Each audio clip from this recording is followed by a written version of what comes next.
Doit-on avoir confiance dans ceux qui nous gouvernent? Bonne question. Mais d'abord, qu'est-ce que la confiance? Sur quoi repose-t-elle?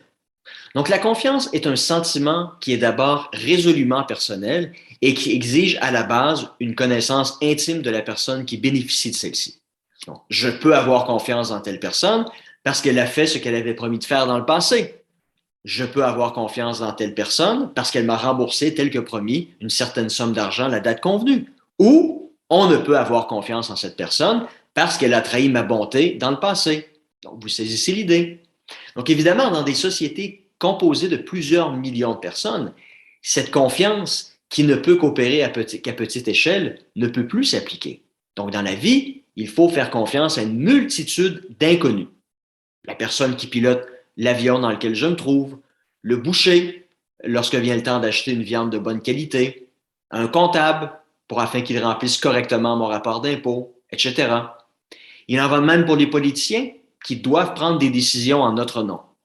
Or, dans la plupart de ces cas, vous ne connaissez pas ces individus personnellement, mais vous leur faites néanmoins confiance. Pourquoi est-ce le cas? Est-ce que c'est parce que vous faites aveuglément confiance à ces personnes ou est-ce que cette confiance est plutôt dépendante de quelque chose d'autre? La deuxième option est la bonne. Vous avez confiance en ces inconnus parce que la société les force à agir correctement avec vous. Bref, la confiance envers ces inconnus dépend d'une méfiance à leur égard que l'on a institutionnalisée. En effet, le pilote d'avion est soumis régulièrement à des tests de compétences et de drogue afin de s'assurer qu'il est constamment apte à voler. L'avocat, le médecin et bien d'autres professionnels sont soumis à des codes de déontologie. S'ils dérogent aux règles de ces codes de déontologie, ils perdent leur emploi ou leur droit de pratiquer est suspendu. C'est aussi simple que ça.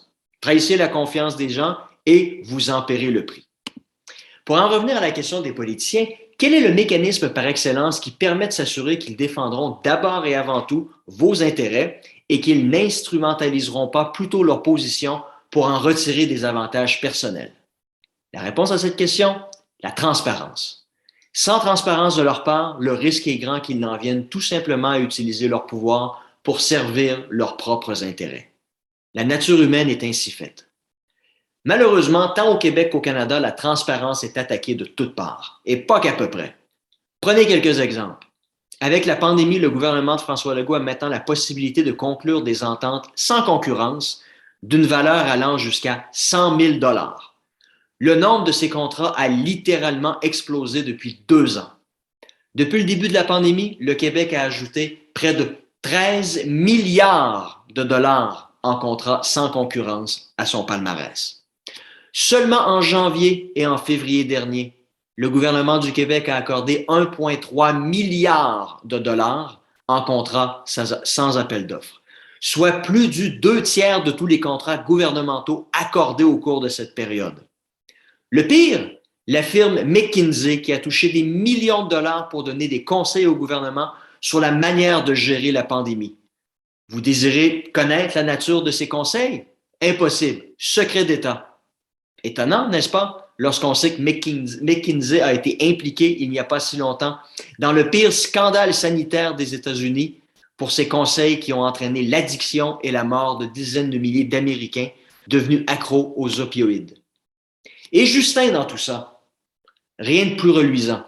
Après avoir suspendu les libertés civiques en février dernier et les comptes bancaires de plusieurs Canadiens en imposant la loi sur les mesures d'urgence, il doit maintenant rendre des comptes.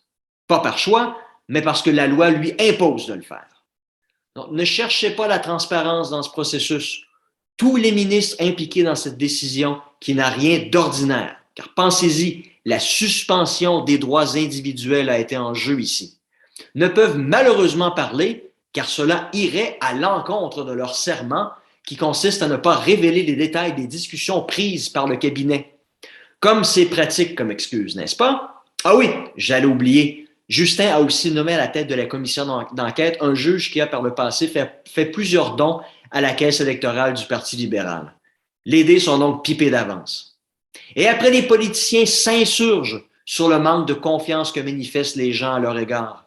Ils ne comprennent pas le schisme de plus en plus grandissant entre eux et la population.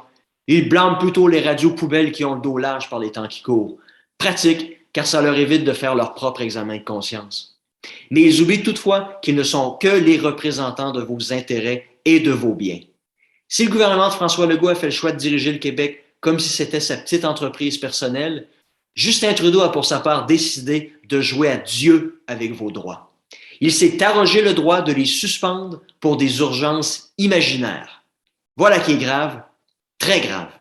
Il serait utile de s'en souvenir la prochaine fois que vous aurez à glisser un bulletin de vote dans l'urne. Bref, ne soyez pas honteux à l'idée de ne pas faire confiance aux politiciens. C'est au contraire une attitude très saine en démocratie et la seule façon de faire en sorte qu'ils feront leur travail correctement. Surveillez-les de près. Malheureusement, ces derniers se sont depuis donné les moyens d'échapper à votre vigilance. Oui, ils se servent de l'urgence pandémique comme excuse pour agir ainsi. Mais si c'était vrai, alors pourquoi continuent-ils à vous cacher des informations importantes alors que la pandémie est tout simplement terminée depuis maintenant plusieurs mois? La farce a assez duré.